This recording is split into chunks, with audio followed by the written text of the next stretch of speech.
I want to start bringing in a lot more people that are, in these communities that are local, or people like you guys that are traveling in. Subto Drew? I do know of Subto Drew. I haven't met him yet, no. But I do know of him. Yeah. A lot of PadSplit as well. Yeah, he just closed on one in DeLand or something like that. He was trying to wholesale it. I looked at that deal. I didn't like it, but he was trying to wholesale it. Okay. Yeah, but I think he took it down himself, if I'm not mistaken. Okay. Yeah, I know him. A bunch of PadSplit. He keeps telling me, Marcel, you got to do PadSplit. That's better. You got to do PadSplit. Yeah. But it's not experienced. Yeah. So I haven't done it yet. It's huge in Atlanta. Oh, They're yeah. based in Atlanta. Oh, yeah, I know. Right? Yep. Yeah. I had to, the manager from PadSplit interviewed me today. General manager for PadSplit. He interviewed me today. Okay. Because, I have a short, I'm known as the STR guru guy. Okay. Because I've been doing STR for a long time. And so he interviewed me because I've pivoted from STR into PadSplit. Yeah. So it's one of the things that I'm going to continue to scale. Like, it's a no-brainer business model. Yeah. Let me put this real quick. But for sure, I would 100% continue to look at analyze deals as PadSplits. Yeah. Like, it's a no-brainer. Sure. It's a no-brainer. Cashflow's good.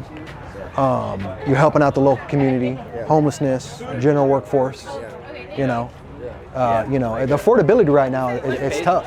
Huh? Pace was saying, I had him on my podcast last week actually, which took 2 years to schedule. But You had a what? I had him on my podcast. Oh, okay.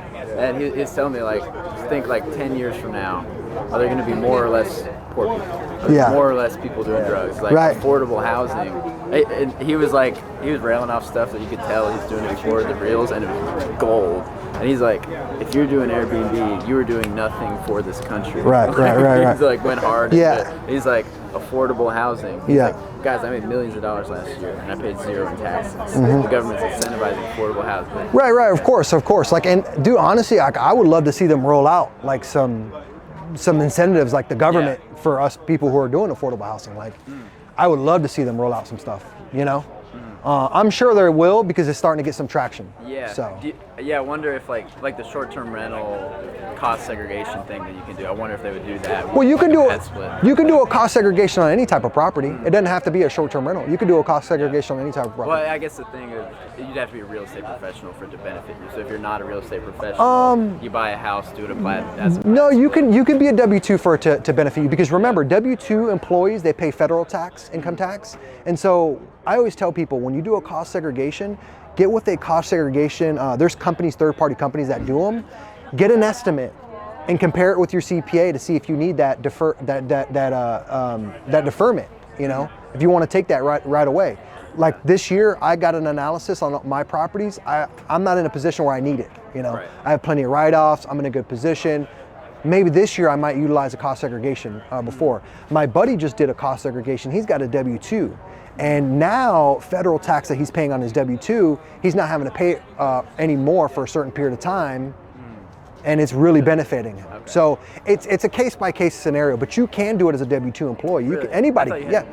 No. Through a limited partnership, on a K1. I think the definition of a real estate person, I think, is 100 hours. I can't remember. I think it's 100 hours or something like that, or Something. Yeah. Hey. Yeah. So I can't remember. I think it's 100 hours you have to spend in an annual. In active participation. Yeah, something like that. Yeah. I don't know. A couple hours a month. Yeah. So. Yeah, I can't remember, something like that. Yeah, well, there is a thing where if you have a W-2, the IRS really doesn't if you are not a real estate professional and the majority of your time is you work at ABC Liquor.